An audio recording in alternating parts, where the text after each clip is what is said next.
Yes, hello again. Welcome back to part 3 of the racing highlights from this year's 2024 Kendal Classic Revival Scramble. And as you can see, the next race is on the line, and this is race 15 for the Twin Shock Open, aged 45 years and over.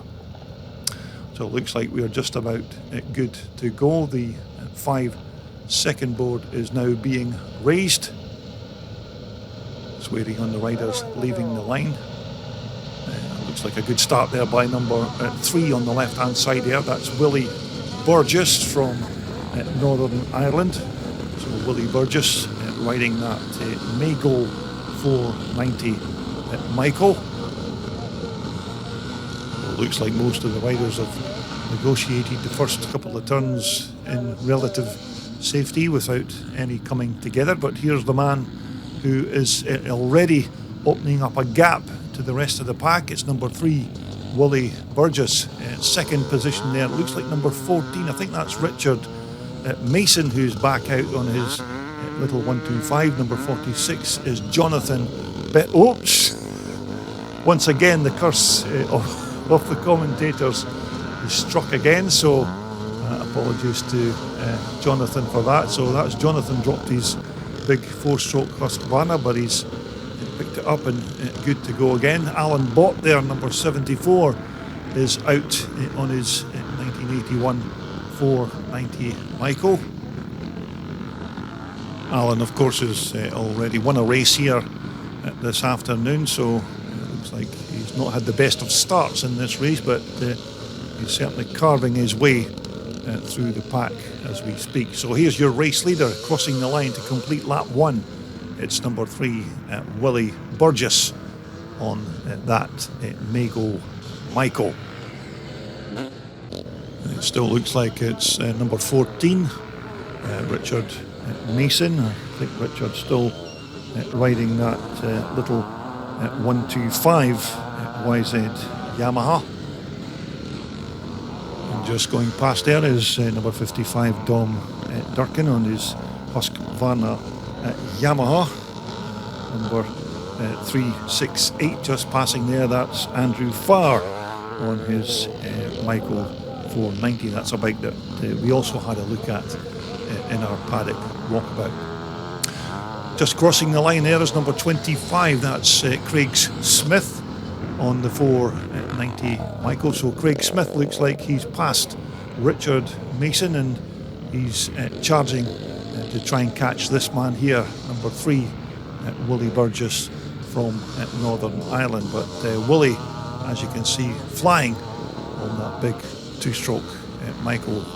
Craig Smith in second place there, number 25. Richard Mason currently in third on the little 125 bike. So it's still number 3, Willie Burgess, your current race leader, and Willie's already won a race here this afternoon, so he's well on his way to win number 2 if everything goes according to plan. But Willie just crossing the line there to complete another racing lap. As I said, Willie is from Northern Ireland, and I'm shortly to make my annual trip to Cecil Pearson's charity scramble event in the middle of June. It's a very worthwhile event because all the money raised between entries, etc., all go to local charities. So if you're not doing anything in the middle of June, then why not make the trip over to Northern Ireland and take in that 2-day charity event at Cecil Pearson's racetrack. Just going up the hill there is the second place man, Craig Smith, but Willie Burgess certainly has got a decent lead over Craig Smith there in second place, but the young man there from Dunfermline in Fife still giving a good account of himself in second position. So as he heads towards the checkered flag, it's going to be his second win of the day, almost unchallenged. It's going to be another win here for this man, number 3, Willie Burgess. So another good ride from the man from Northern Ireland, and it's going to be Craig Smith who's going to cross that line in second position. So again, well done to Craig for his performance.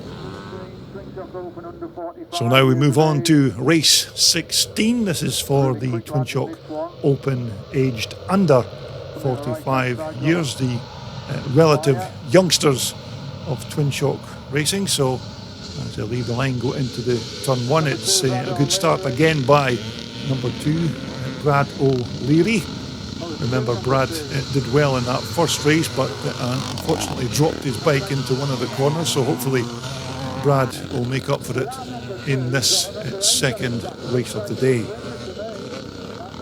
And it looks like it's number 18, that's Connor Smith, who is in second position on the 481 Michael. So Connor's also made a good start to this race, but it's still number 2, Brad O'Leary on the 490 Michael, who's your race leader as he comes round to complete his first lap of this race. So hopefully Brad can keep the bike upright and on the track for this race. And Brad O'Leary, of course, from Whitehaven in Cumbria, riding that Willsport Mega 490 Michael. There's your second place man, Connor Smith, who's also on one of these Twin Shock German bikes, but Connor's bike is a 400 machine, slightly less powerful than Brad O'Leary's bike, but nevertheless Connor giving a good account of himself in this race. Third position there is number 120, that's Dean D-Wing on the YZ465 Yamaha. Number 2 is just coming through there, that's Chris Winder on the big 4-stroke HPF Honda. And you can just see Chris trying to catch Dean D-Wing there, and this will be a sharp contrast to the bike that Chris normally rides. He normally rides his little CR250 Elsinore, so that big HPF Honda is a completely different animal to handle around this racetrack. But here's your race leader completing another racing lap. It's still number 2, Brad O'Leary on the Willsport Mega 490 Michael. And just in case you're needing any details about that charity scramble in Northern Ireland in the middle of June, you can just take a look at the Northern Ireland Classic Scrambles website, and they will have all of the dates and everything that you need to take part or even have a look at that event. So here's your race leader, still number 2, Brad O'Leary on the 490 Michael. Second is still number 18, that's Connor Smith on the 400 Michael. Number 94 there is one of the riders that's not listed in the racing programme, so he could possibly be a late entry, but it looks like he's riding one of those big 4-stroke Yamaha thumpers. But our race leader is still looking very comfortable out there in front. Number 2, Brad O'Leary, as he crosses the line to begin another racing lap. So this has certainly been a more consistent performance from the man from Whitehaven. So Brad's certainly making up for his little misdemeanour in the previous race when he dropped a bike in one of the corners, and it took a little bit of time to get it fired up again. So looking good this time round for number 2, Brad O'Leary. And it looks like this man here has moved up into second position, so it's now number 20, Dean D-Wing on the YZ465 Yamaha. Number 18, Connor Smith, is now down to third. There's your fourth placed position rider, that's number 7, and that will be Sam Dickinson, also on a 490 Michael. Well, looks like we've got a nice scrap going on here between number 184, that's Benjamin Hughes on 490 Michael, and he's having a good battle there with number 96, Ashley Smith. Both of these guys, of course, are on these German Michaels. So we're back with our race leader once again as he begins his last and final lap of this Twin Shock Open under 45 years of age. It's still Brad O'Leary, number 2, your race leader. So this has been quite a comfortable ride for Brad in this race. He's not had any real challenges to put up with, so he looks like he's cruising to that checkered flag. So it looks like it's been an almost perfect day at the office for the Whitehaven man, Brad O'Leary. So he comes round to take the checkered flag, and a very comfortable win as we look along the track to see who's going to take that second position, and it's going to be number 120. That's Dean Dewing on the YZ 465 Yamaha. So that brings us around to the final block of races of the day, and this is the third race for the Greaves and British two-stroke pre-60s, pre-65s and pre-68. So this will be their last race of the day. So look out for the Greaves boys and, of course, those Cecil Pearson Japs again. But as they leave the line, it looks like it's Japs 1, 2 and 3 once more, and it's James Thompson who appears to have the early lead. Second position is John Griffiths. Third is Adrian Lappin. Fourth is Craig Holmes on the ex-Jimmy Aird BSA, but just watching the rest of the Greaves boys making their way through turn 1.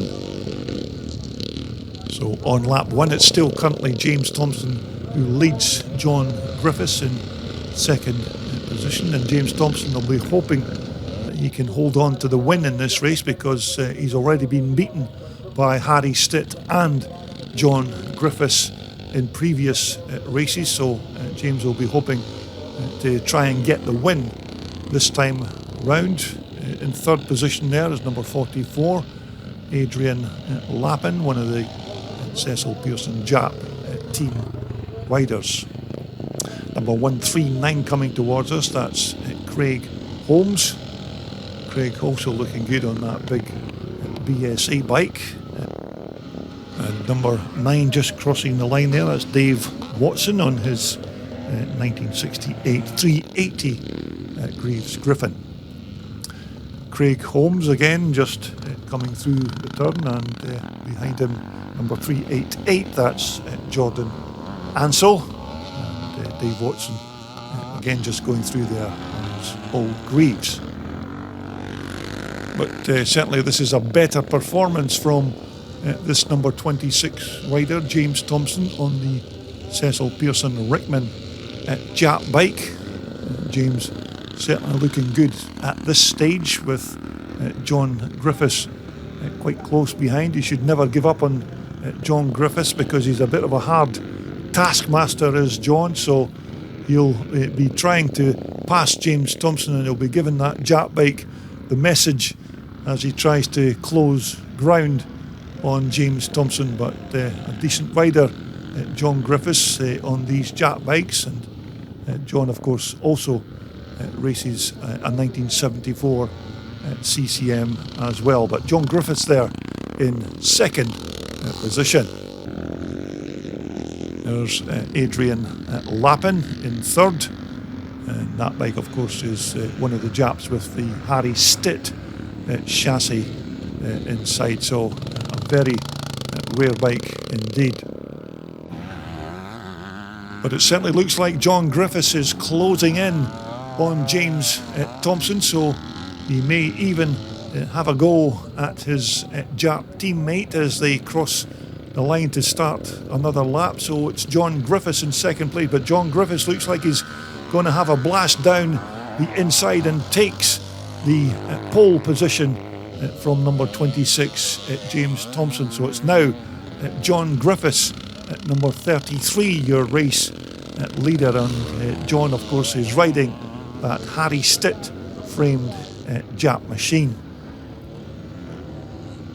So I'm not entirely sure if that bike of James Thompson's is up to par, because normally James Thompson is always riding at the front of the pack in these races. He's a very hard man to beat, so maybe that bike of James's there is maybe just not as fast as it was in previous years, but no such problems for this man here, John Griffiths. As we take another look at Craig Holmes, number 139. As I said, that this is a recent purchase by Craig, and this is a bike that was built by CCM legend Jimmy Aird. So we're looking to the far side of the track to pick up our race leader, who is now on his last and final lap. It's number 33, John Griffiths, although he has number 11 on the bike's plate. That is, of course, because this is the boss's bike that John's riding.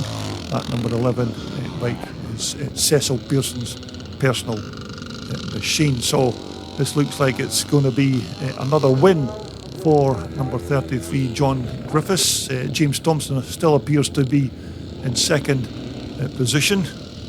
Just going through there, number 33, that's David Wilson, another one of the Jap team riders. So this is win number 2 for John Griffiths, and well deserved, because he's ridden a fantastic race, and he's just about to cross the line to take that second win of the day. So another well done to number 33, John Griffiths. So that quite neatly brings us on to race number 18, and this is the Twin Shock 125A and Twin Shock 125B class.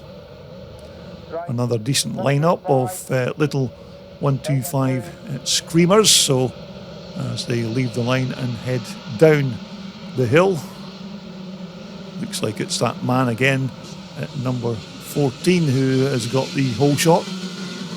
That's Richard Mason, of course, so he's made another good start. Mark Beeston's made a good start, number 21. Ian Knight is certainly up there with the front runners on his YZ 125 Yamaha. So the front runners have already crossed the line to start at lap 2, and it's still Richard Mason, number 14, your race leader. Second is Andy Hinchcliffe on the 125 Honda. Number 94 just making his way through is Charles Edward Johnson on his 125 Honda. Number 91 just going through is Neil Brooks. 77 is Kevin Lee. So some quick riders in this combined Twin Shock A and Twin Shock B 125 class. And don't forget, you can see all of the remaining races in the final part 4 from this year's 2024 event. So make sure that you reconnect to Classic Dirt Bike TV to see the last and final episode in this series. So as the riders cross the line, it's still Richard Mason, your race leader, who leads Andy Hinchcliffe by a quite narrow margin. In fact, Andy Hinchcliffe looks like he's going to make a go for the lead of this race. So a good scrap here at the front between these two very quick 125 racers. But Richard Mason appears to be able to keep Andy Hinchcliffe behind him at this point in the race, but Andy Hinchcliffe is a very quick rider on that little CR 125 Honda in second position. As we wait on our third placed rider coming through, it's number 29, that's Mark Beeston on the KX Kawasaki. Ian Knight is in fourth place, and number 26 just going through is Mark Wartig, also on a 1979 125 Honda. So as our combined 125A and 125B buzz bombs make their way around the track, we're picking up the battle at the front again between Richard Mason, number 14, and Andy Hinchcliffe in second. Still nothing to choose between these front runners. There's your third place man, number 29, Mark Beeston, also going well on that beautiful KX 125 Kawasaki.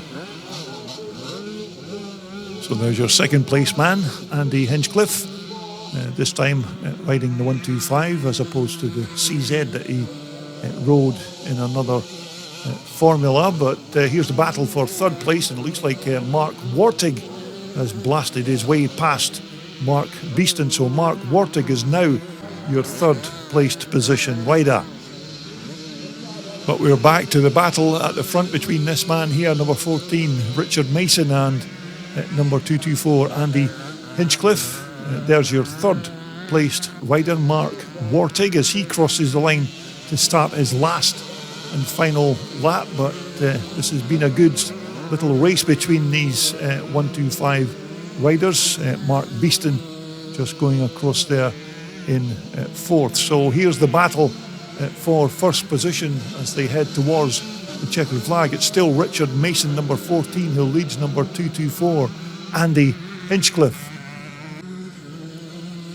And it's still this man here, number 26, Mark Wartig, in third, and it's Mark Beeston, number 29, who is currently in fourth position. So as these guys head towards the checkered flag, it looks like it's going to be a win for number 14, Richard Mason, as he crosses the line to take that checkered flag, and it's going to be Andy Hinchcliffe who comes home in second. But here's the battle for the third place as they head towards the line. It's going to be number 26, Mark Wartig, who's going to take that final podium position and cross the line in third, just ahead of number 29, Mark Beeston. Okay, so that brings us to the final race for the pre-1978 class. This, of course, is race 19, and as I said, we are now on the final block of races for the day. So as the riders leave the line, looks like another good start by 56. That's Tony Barnes on the big Alan Clues 4-stroke CCM. So we're just waiting to see who emerges from the top of the hill. It is indeed number 56, Tony Barnes. So Tony Barnes has made a very good start in this final pre-1978 class race. Third position is Steve Ruddock again. He was just ahead there of number 661. That was Carol Hodgson riding that 76 440 Michael. So here's your race leader, number 56, Tony Barnes, who is riding a 1976 520 4-stroke CCM bike. You can see how quick these bikes were back in the day when the likes of the great Bob Wright, Jimmy Aird, and even Norman Barrow and Mike Barnes, who rode these bikes to great successes in the 1970s. Second position there is Steve Ruddock on the little 250 2-stroke KX Kawasaki. But Tony Barnes certainly looking quite comfortable out there at the front on the 4-stroke CCM bike, as we concentrate on the battle for second and third between Steve Ruddock's Kawasaki and Carol Hodgson on the Maiko. And you have to remember that Steve Ruddock is riding that little 250 2-stroke Kawasaki, whereby Carol Hodgson has that much larger 440 twin-shock Maiko. So Steve Ruddock certainly doing very well on that smaller CC 2-stroke. But Tony Barnes looking very good at the front here on the Alan Clues 4-stroke Thumper, powered of course by the old BSAB 50 engine, but it's still a good scrap here in second and third between Steve Ruddock and Carol Hodgson in third. So Steve Ruddock giving a good account of himself here on this little 250 Kawasaki. Carol Hodgson on the much bigger 440 Michael, but of course that little Kawasaki will be quite nimble into the corners, and once we get up onto the open spaces, then Carol Hodgson will use the extra power to make up some ground.